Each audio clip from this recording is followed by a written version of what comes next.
You can ask me whatever you like, no problem. You're awesome.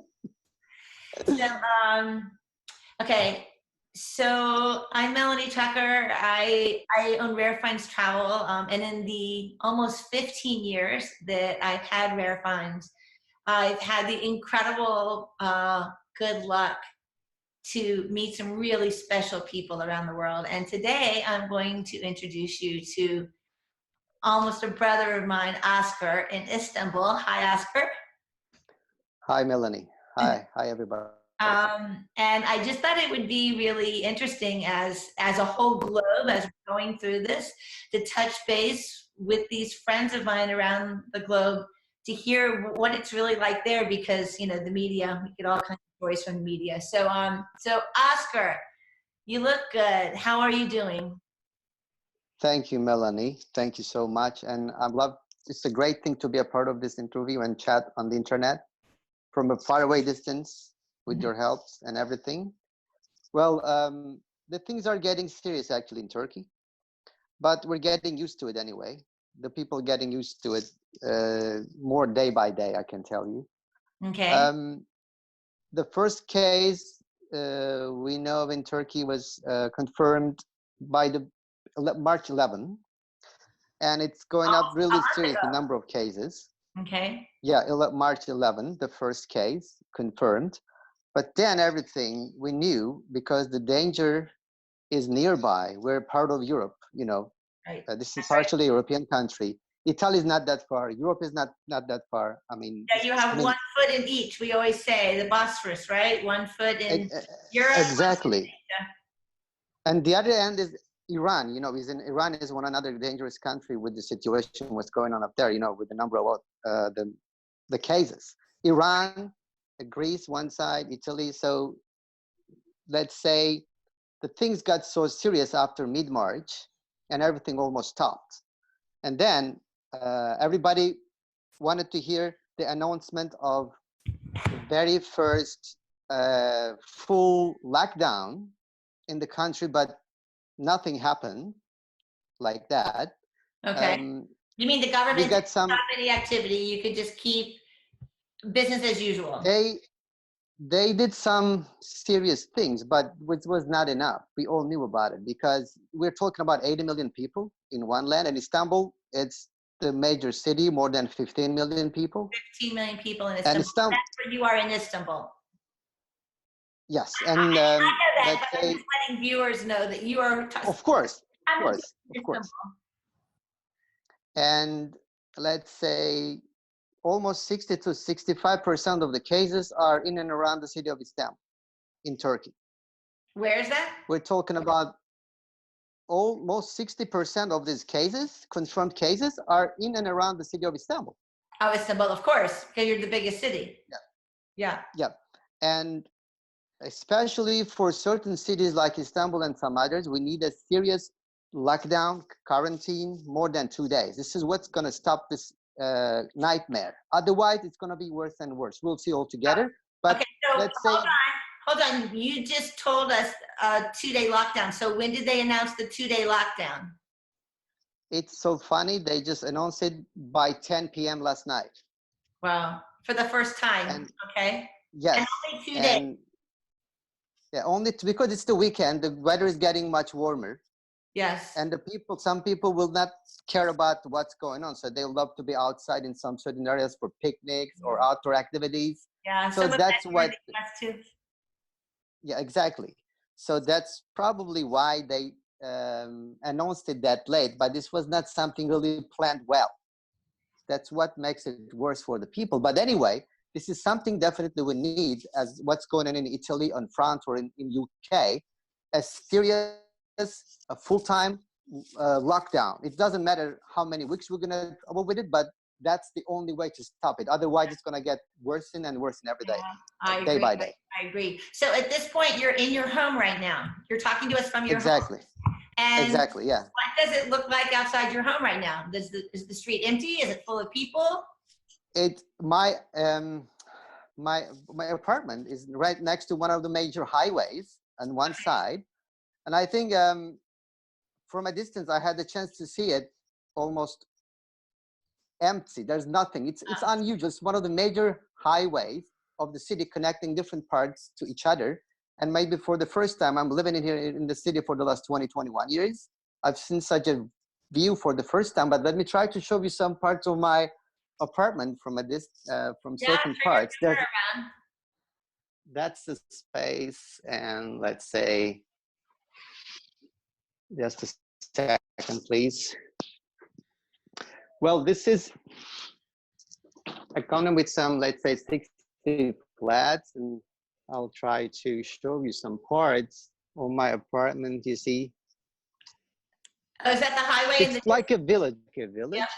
Yeah. Highway, we can see it from here. It's hard to see it from this distance, but I had to be in a different part of the complex. But you can see some buildings from a distance, and this is like a little space in the middle of 2 blocks of my apartment. But there's almost, you can see a mosque from a mosque maybe from a distance. You can see all the cars in the parking lots, many of the cars, and some kids are playing space for the people. But you can hear the birds singing, some other animals around, no any such noise, no cars, nothing. It's like a real village. I mean, this is unusual for such a big city. This is the 5th biggest, largest city in the world. That's right. We're talking about. A hub of activity. Yeah. Yeah. Yeah. So well, the birds are still there, so that's a good sign. Well, actually, I would love to show you a nice view of the Bosphorus with no cars or nothing, but it's impossible from my location. Okay. Next time, maybe next time. So the local people there in Istanbul, are they in general supporting the quarantine, or are they fighting it? Most people, yes, supporting it. Most people, but there are some certain neighborhoods you can never stop the people if you never go for a full lockdown, because they have to work. Or they have to get some support from the government. Right. You know, because when you're under a quarantine, you got to get some support, some cash or whatever, other things from the government. But it's really interesting. Some people really don't care about it that much, because they don't know what's really going on. It's of course changing day by day of the old situation, but in some certain neighborhoods, it's hard to stop the people from daily activities of certain things if you never go for a full lockdown. From neighborhood to neighborhood, in most neighborhoods, you can see they're almost like ghost towns. Yes. That's perfect. But when you go to some certain neighborhoods where the economic level is not that great, it's different. Yeah. So we're having a similar situation here, because some people are taking it really seriously, and then some areas are more lax. And also, as the situation progresses, like in New Jersey, they had a quarantine, and then they upped it recently because it's getting very serious. It's what they're called peaking. So for the peaking time, they're saying try to avoid even going to the grocery store. So yeah, same thing here. But in general, you're saying most people are on board with you. Like they like the quarantine. They believe that's the way to solve it. So that's good. Exactly. Definitely. That's from the very first day. They support it, they want it, and they want to fight against this outbreak. And this is the best way, they always tell us, the people, some politicians, some people. But the major part of it is, of course, this should be taken as a decision by the government, of course. Yeah. Okay, so you and your friends and your family, what are you guys doing to kind of survive the quarantine? Like here in the U.S., we do like Zoom calls like this for like meetups, or we like a cocktail hour or something. People are getting together and are creating, sewing masks to donate masks. That's a really big thing. So what are things that people over there are doing, like you and your friends and family? Actually, one of the very first precautions taken by the government, the people over 65 and the people under 20, they were told not to get out of home and stay at home. Right. That's something official at the moment. And then some people has to work, we can never stop them. So this is something going on.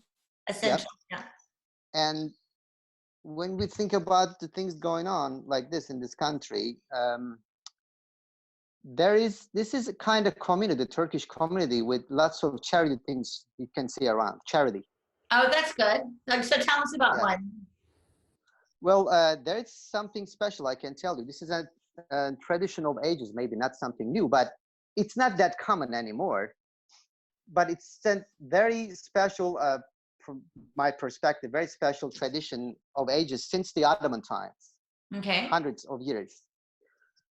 We know some guys, for example, there are some poor neighborhoods or not with really good economic levels. And in all these neighborhoods, you can find little groceries in every neighborhood. Little groceries, not big, very tiny places. Like little We call bodegas.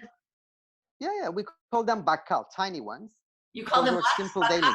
Bakat? Bakkal. Bakkal. Bakkal. Yeah, Bakkal. bakkal. Bakkal. And let's say you are a guy with some enough money to help people for charity purposes. You go and visit one of those groceries. This is what's going on at the moment. I mean, I'm also telling you what's one to pick this one.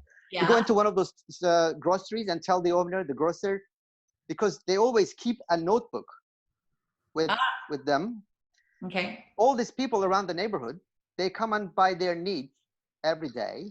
And this guy noted down every day what they picked up, like a list of the things they buy. Okay. At the end of each month, when these guys get their monthly salary, they pay at the end of the month. Okay.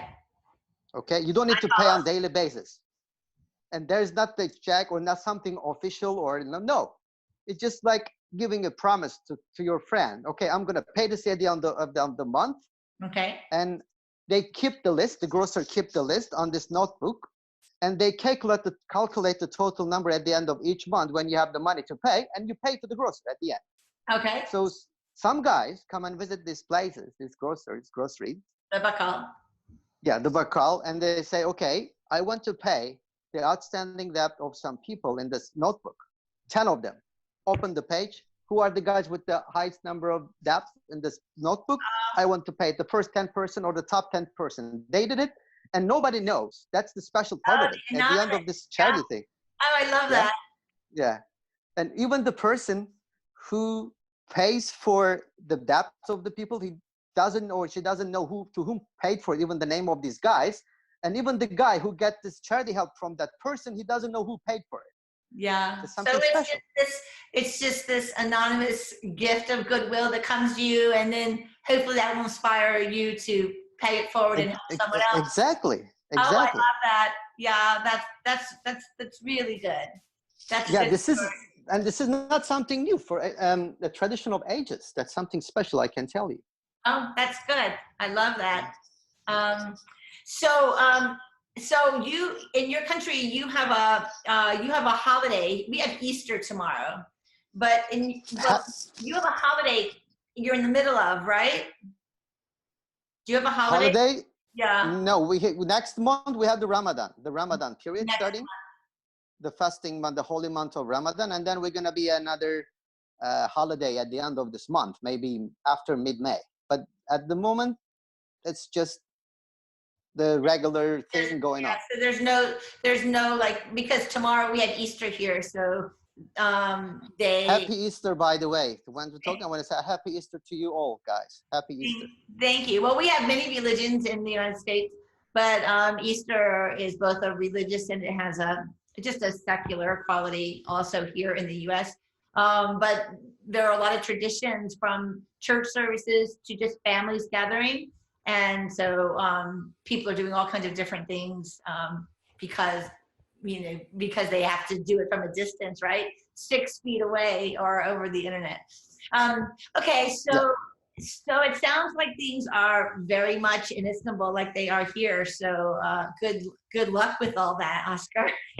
Thank you, Melanie. I know we all know also what's going on around the world, and especially in the U.S. Our prayers are with you and the people of the U.S. because it's hard to guess what's going to happen the next, but we are all one, and our prayers and best good wishes are always with the people of U.S. and all other countries in Italy, Europe. I cannot make a long list, but this is a period which we feel or helps us to feel we are one. Yes, I like agree. being a one country And or it's one. interesting that as far away, we're halfway around the world from each other, but it's almost like I could reach out and like touch you, you know? And what you're going through is just like here. So let's pretend for a minute that this whole virus thing is a mirage, and think of one of your favorite things that during normal times that you like to take guests to in Istanbul or in your country, but I'm thinking Istanbul. What's one of your favorite places to go, and will you take a couple minutes and kind of take us there in our imagination? Well, actually, probably I'm gonna go and visit my favorite old neighborhoods. I spend most of my time. Okay. I live in a different neighborhood, but they're like my local neighborhoods. I like to go and spend lots of time in the cafes or other places. I like to walk around, take my guests by myself or even with my guests. One of them is Fener. How do you say that again? Fener, Fener, Fener, an old Greek neighborhood. Okay. And the other one is next to it. They're next to each other, Balat, Fener and Balat. They are turning into hipster neighborhoods for the last 10 years. Oscar Because, the hipster. but more than that, because they remind me my local neighborhood where I was born and grew up by the Black Sea. Some Greek influence.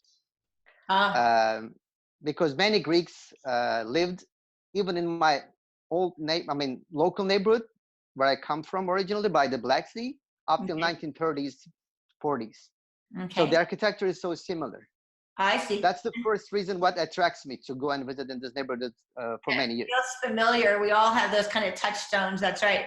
So what are these foods? There's foods. What are the Greek foods? Because when I think of Istanbul, like the food in Istanbul is just incredible. Remember the brunch we went to up on the Bosphorus? That was incredible. Yep. Actually, my favorite thing at the moment, like to go and test, is some grill houses, local grill houses with the kebabs, but really tasty ones, lamb chops, some meze, starters. Oh. But these are unusual ones, not the ones you can find everywhere. Okay. These are some special ones you can only find in certain places, like the mezes in some seafood. You can also find meze starters in seafood places. But I think if I was given a day to go and eat something somewhere today in Istanbul, that's the grill house, the special grill house next to Taksim, the famous Taksim Square. Okay. Oh, that's awesome. Very special, tasty lamb chops and other kind of old kebabs. So, and have you taken me there? I don't think you've taken me there. No, next time. I promise. That's in my list. We have a date. I promise I'll take you there the next time. It's going to be the first place I'll take you. Okay, that'll be good. I like that. And they have some special desserts with clotted cream. Clotted cream is one of my favorite things, like a cider or to put on the dessert. Yeah. Some traditional ones or some others. But the clotted cream is not good everywhere. But these guys are one of the best you can ever taste with the dessert. That's also, I like to have, it's something mouth-watering and crazy. I like to go for that, definitely. Well, I'm driving you crazy now, making you think of clotted cream. Your apartment. I don't have any clotted cream here either. You remember, this is the country in the world traditionally, since the Ottoman times. We have the biggest cuisine in the world, the third biggest cuisine of the world, with French and Chinese. Because the food is a little bit of everything. Because of the location of the country, as you know, our food is partially Caucasian, partially Mediterranean, partially Middle Eastern, partially Eastern European. A real crossroads. A mix. And Anatolian, of course, the land of the Turkey, the land on the Asian side, Anatolian. So it's a real mix. We have the kebabs, seafood, traditional Ottoman cuisine, everything is mixed in this land. This is what makes this land very special for ages. So we're taking the advantage of this location for ages. That's for sure. Oh, yum. Well, what we will do is I've talked about at Rare Finds, getting a small group and escorting a small group over there. So food will be big on our list, and we will get that on the schedule. I've been kind of thinking for the fall, but I'm thinking maybe spring of 2021, maybe like a year from now. I will bring a little herd of us over there, and you can be our guide. How would that be, Oscar? Sounds amazing. Really sounds amazing because, I'm not doing this just as a profession because I love it. I love what I'm doing. Yeah. And what makes me a little sad in these days, because 4 years ago, 4 or 5 years ago, as you remember, we had some tragedies in the city. Yes, I remember. You remember, and it's after those tragedies, year by year, it became much better for our business and everything else. And probably it was going to be the peak after the tragedy period this year, because we heard about it. Also, the cruise ships will coming back, the cruise ships as well, and Yeah. many other tour groups from different parts of the world starting coming more and more. Yeah. But you know, something like that. Maybe this is something for everybody. You can feel, you know, you are having your best times in your profession. You love it. You love to go for more. You love to welcome more people from different parts of the world. You're ready for it. You have much more experience than you had 10 years ago, 15 years ago. You want to share it with your guests, but it stops suddenly. Yeah, I know. At the very right moment, you know, it's just isn't starting, it stopped. Yeah. It's really true. What makes me sad, because I believe people have some certain times in their lives they can go for it, for such things in their profession, in a much better concentration or experience, energy. Well, your concentration and energy and knowledge will all be peaked. They'll be right there when this is over. And they say that there will be pent up demand, you know, like no one can get their hair done, like silly things like that. There's will be pent up demand, but there will also be pent up demand for things that we crave. And a lot of people out there, especially watching this interview, they are the kind of people that really crave travel and new experiences. And so I think there'll be a pent up demand. And I think that you're going to see that. You're going to see that resurgence of guests to Istanbul. I'm not sure about the cruise ships, but cruise ships is not, you know, something, but also this gives you know, more potential, business potential for the people in the city anyway. Yes, of course. It helps. Yeah, of course. That's right. That's right. But anyway, so better times ahead, as my father used to say, keep it in the road. He used to always tell me, keep it in the road, and onward and upward. And that's I just keep lifting my eyes up and thinking ahead, because this will pass. Definitely, I believe so. And we're waiting for the good times to come again. Yeah. All right, so let's say goodbye to our audience. And then I want 2 minutes alone with you. Bye. Thanks for Bye-bye, guys. Everybody. Thanks for listening. Thank you so much.